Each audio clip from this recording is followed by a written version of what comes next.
Waalaikumsalam warahmatullahi wabarakatuh. Kisah hikmah Islami Santri Pelangi Kelompok Belajar Tulip Mania episode yang ke-9 yang berjudul Kisah Seorang yang Menuntut Ilmu dengan makro Quran Surat Ar-Ra'd ayat 11. Saudara-saudaraku yang dirahmati Allah Subhanahu wa Ta'ala, saking wajibnya kita mencari ilmu, sehingga kami keluarga Tulip Mania mengingatkan sebuah kisah. Kisah siapa itu? Beliau adalah Ibnu Hajar al-Asqalani. Ibnu Hajar yang artinya anak batu. Beliau Ibnu Hajar al-Asqalani adalah seorang anak yatim. Ayahnya meninggal pada saat beliau masih berumur 4 tahun dan ibunya meninggal ketika beliau masih balita. Di bawah asuhan kakek kandungnya, beliau tumbuh menjadi remaja yang rajin bekerja keras dan sangat berhati-hati dalam menjalani kehidupan serta memiliki kemandirian yang tinggi. Beliau dilahirkan pada tanggal 22 Saban tahun 77 Hijriah di pinggiran Sungai Nil di Mesir. Nama asli beliau adalah Ahmad bin Ali bin Muhammad bin Ali bin Mahmud bin Ahmad bin Hajra al-Qanai al-Qabilah yang berasal dari Al-Asqalan.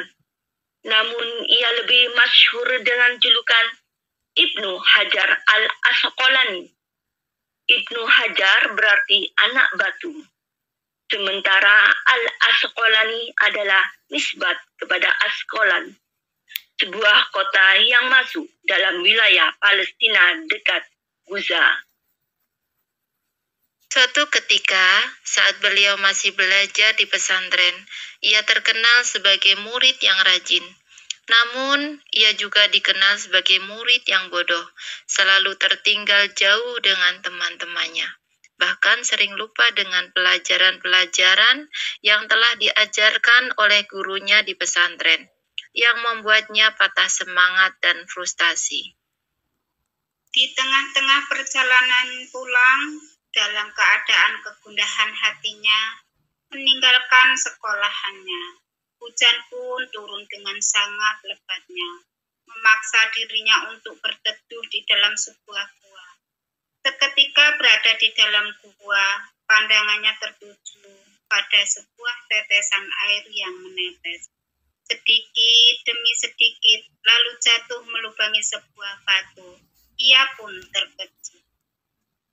Beliau pun bergumam dalam hati, sungguh sebuah keajaiban melihat kejadian itu. Beliau pun merenung bagaimana mungkin batu itu bisa berlubangi hanya dengan setetes air. Ia pun mengambil sebuah kesimpulan bahwa batu itu berlubang dengan setetesan air yang terus-menerus.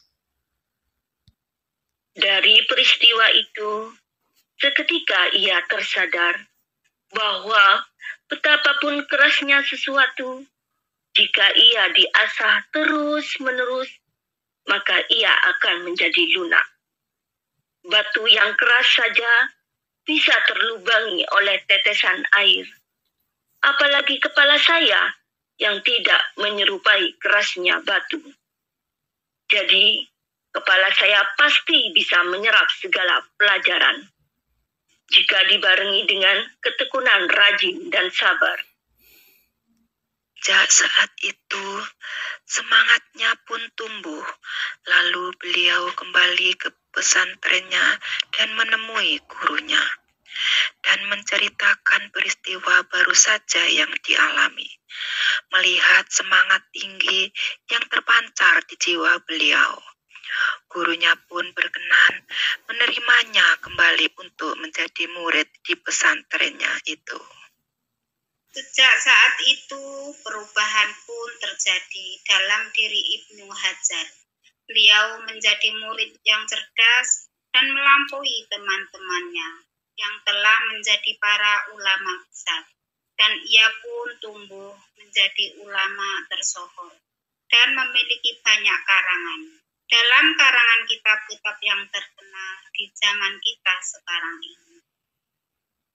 Di antaranya karya beliau yang terkenal ialah Fathul Bari Syarah, Sahih Bukhari, Bulughul Maram min Adillatil Ahkam, Ad-Darul Kaminah, Tablighul Taliq, dan lain-lainnya. Bahkan menurut muridnya, yaitu Imam As-Sakawi, karya beliau mencapai lebih dari 270 kitab. Sebagian peneliti pada zaman itu menghitungnya dan mendapatkan sampai 282 kitab. Kebanyakan berkaitan dengan pembahasan hadis. Catatan hikmah dari kisah beliau di atas bisa menjadi motivasi bagi kita semua bahwa sekeras apapun itu dan sesusah apapun itu, jika kita betul-betul ikhlas dan tekun serta kontinu dalam belajar, niscaya kita akan menuai kesuksesan. Jangan pernah menyerah atau putus asa, karena kegagalan itu hal yang biasa. Tapi jika Anda berhasil bangkit dari kegagalan, itu baru luar biasa. Sesuai dengan firman Allah Subhanahu wa Ta'ala dalam Al-Quran, yaitu dalam surat Ar-Ra'd ayat 11. A'udzu billahi minasy syaithanir rajim. Bismillahirrahmanirrahim. Lahu mu'aqibatun min baini yadayhi wa min khalfihi yahfazunahu min amrillah. Innallaha la yughayyiru ma biqaumin hatta yughayyiru ma bi anfusihim. Wa idza arada Allahu biqaumin su'an fala maraddalah wa ma lahum min dunihi min wal.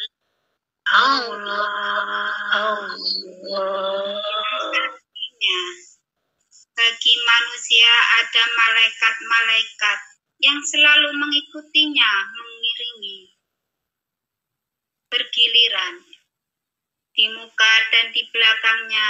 Mereka menjaganya atas perintah Allah. Sesungguhnya Allah tidak merubah keadaan suatu kaum sehingga mereka merubah keadaan yang ada pada diri mereka sendiri. Dan apabila Allah menghendaki keburukan terhadap suatu kaum, maka tak ada yang dapat menolaknya. Dan sekali-kali tak ada pelindung bagi mereka selain Dia.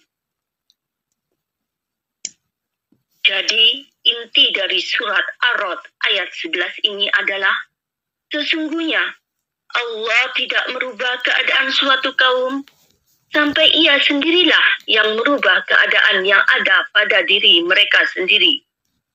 Kita harus selalu kuat, selalu tawakal, berdoa, ikhtiar, dan belajar. Ingat itu, kita harus selalu kuat, selalu tawakal, berdoa, ikhtiar, dan belajar. Mulai sekarang, perbaiki hidupmu, tegakkan bahumu, dan luruskan niatmu. Belajarlah mengemudi dan lakukanlah sendiri. Upgrade menjadi versi terbaikmu. Jangan dengarkan pujian, karena itu mematikan. Belajar memahami seseorang yang datang dan pergi. Abaikan banyak drama dunia dan fokus pada dirimu dan keluargamu. Katakan pada dirimu, aku harus berubah menjadi pribadi yang lebih baik. Demikianlah tadi persembahan kismis dari kami, kelompok belajar Turikmania. Kurang dan lebihnya mohon maaf lahir dan batin. Nantikan kita Sama-sama. di Episode selanjutnya. semuanya. Sulit mania. Bunganya Iwamin on air. Semakin lama semakin noker. Yang penting ikhlas. Allahu Akbar. Barakallah. Wa akhiran. Wassalamualaikum warahmatullahi wabarakatuh. Waalaikumsalam warahmatullahi wabarakatuh.